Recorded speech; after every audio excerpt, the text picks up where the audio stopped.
মাশাল্লাহ মাশাল্লাহ মাশাল্লাহ। চান চান সৌদি আরবের ভিউ চান, ভিউ কত সুন্দর লাগে মাশাল্লাহ। এখন সন্ধ্যাবেলা মাগরিবের টাইমে গেছে, তো এই টাইমে কিছু কথা শেয়ার করি। হ্যাঁ, বলেছি বেকার, অনেকগুলো কিছু কথা শেয়ার করার দরকার। আসসালামু আলাইকুম, ভালো আছেন আশা করি সবাই। আসলে বিদেশের ব্যাপারে কথা বললে তো শেষ নাই। বিদেশে যতজনে আছে সবাই মোটামুটি কর্মব্যস্ত মানুষ। সারাদিন ডিউটি করলাম, এখনও ডিউটিতে আছি। তারপর আলহামদুলিল্লাহ, আল্লাহ যথেষ্ট পরিমাণ ভালো রাখছে।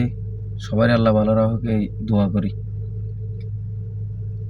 আচ্ছা, এখন কত হইলো, যারা নতুন বিদেশে আসেন প্রথম অবস্থায় 2-4 মাস 5 মাস অনেক সমস্যা ফেস করেন। যেমন মন বসে না, কান্দাকাটি, যাইতেন গো মনে কয়। ভাই যাই কি লাভ হইব? টাকা পয়সা রুজি করতে নাইছেন, একটু স্যাক্রিফাইস তো করতে হবে। কেউ তো আর মনে করেন আপনি দেশে বা ইয়ান একটা 5,000 খুঁজি চান না, কেউ দিত না তো। এটা আইসেন এই 5,000 টাকা আর নাস্তার টাকাও না, এরকম একটা দিন আইব আনার। সবাই কষ্টে আছে, কেউ বালা নেই। মানে যাতে প্রফেশনাল ভাবে অনেক বড় বিজনেসম্যান হাতেও কষ্টে আছে, আমরা হাউস ড্রাইভিং যারা তারাও কষ্টে আছে। কিন্তু কেউ কি ভাই টাকা ন কামাই রয়েছি? কেউ রে কি আল্লাহ উপাইয়া রাখছে? না, কেউ উপাস নাই। আলহামদুলিল্লাহ, সবাই সবার মতো করে রুজি রোজগার করতেছে। আল্লাহ তাআলা এসব দেশে আল্লাহর রহমত আছে, যেভাবেই হোক মানুষের টাকা কামাই যায়। তো প্রথম কথা হলো, প্রথম যারা নতুন আসেন তারা কিছু ব্যাপারে ধৈর্য ধরবেন। যেমন মনে করেন, চেষ্টা করবেন বেশি বেশি বাড়িতে কথা বলা। বাড়িতে কথা বলেই নিজেরে কন্ট্রোল করবেন।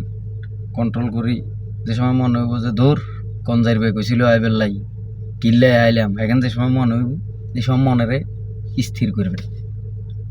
বলে আয় তো টাকা কিছু ঋণ করে আইছি, আয় তো অমুক জায়গার তুন টেয়া লইছি মানুষের তুন, বা আর জমান্য টেয়া নষ্ট করে চলে যাইছি, কি এর আশায় আইছি। এরকম একটা মনোবল ভিতরে আনবেন, নিজেরে ধীরে ধীরে শক্ত করবেন।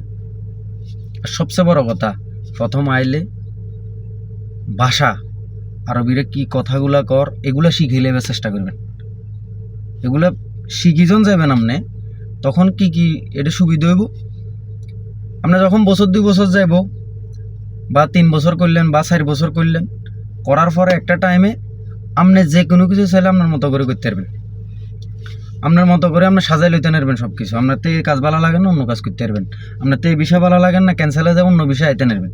কিন্তু আপনি একটা নতুন মানুষ, কথা জানেন না, বাড়তে জানেন না। এখন যদি কফিলের লগে আউলেন, কফিলের লগে ভেজাল করেন, কফিলের লগে ঝগড়া করেন, কফিলে জিয়ান কইয়েন না শুনেন, কি লাভ হইব ভাই? হয় হেতে আনারে ক্যান্সেল করে দিব, আর না নাতে বিদেশে লাগে আপনি যাবেন। আর একবার যাতে বিদেশের মজা হয়ে গেছে, বিদেশের হাবা জাতের গাতে লাগে গেছে, এতে দেশে যে কিচ্ছু করতে হতো না। একটা লং টাইম থাকার পরে যায় যখন মানুষ ক্লান্ত হয়ে যায়, তখন যে মানুষের দেশে কিছু করতে পারে। কিন্তু শরীরে যতক্ষণ জোশ আছে, বিদেশ তুন আবার যাই দেশে কিছু করবো, এটা ইম্পসিবল হয় না। 2 মাসের লাই ছুটি গেলে যখন পকেটের টেঁ ফুরে গিয়ে, তখন আর শান্তি লাগে না, তখন আবার বিদেশ ভালো লাগে। আবার বিদেশ আইলে দেশের লাভ না, এভাবেই চলবো। তো যখন 40 জন আইছেন, আইবের আগে এখন বাবার দরকার ছিল। 40 জন আইছেন, এই সময় তো লাগছে দায় রে, সব দুনিয়াদারি বেক রঙিন টাইটুই লাগাই যায়। অথবা হুনবের হরেও, কেউর কাছে শুনছেন, এটা অনেক কষ্ট। হুনবের হরেও মানুষ নিজের জীবনের তাগিদে, নিজের ভাগ্য পরীক্ষা করার লাইয়ে এটা হাসি যায়। তো ব্যাপারটা আসলে হাসি জন, এটার আন্ডা হাসি জন কই এই কারণে, ওই আন্ডাও তো পরিবার থুই আইছি, মাঝে মাঝে আন্ডাও মন খারাপ হয় না যে ব্যাপারটা এমন না। তো আশা করবো যারা নতুন আসবেন, প্রথম অবস্থায় যথেষ্ট পরিমাণ ধৈর্য ধরার চেষ্টা করবেন। ধৈর্য ধরি প্রথমত কথা শিখবেন, দ্বিতীয়ত এদের যেই কালচারটা এটারে নিজের ভিতরে আয়ত্ত করবেন। তারপরে দেখবেন ভাই এদেশের টাকার গন্ধজন হয়ে যাবেন, আজ যাইতে মনে বেতন। তো ঠিক আছে, আল্লাহ হাফেজ। অন্য ভিডিওতে অন্য কথা হইব। আজকে এই পর্যন্ত। আসসালামু আলাইকুম রহমতুল্লাহি ওয়া বারাকাতুহু।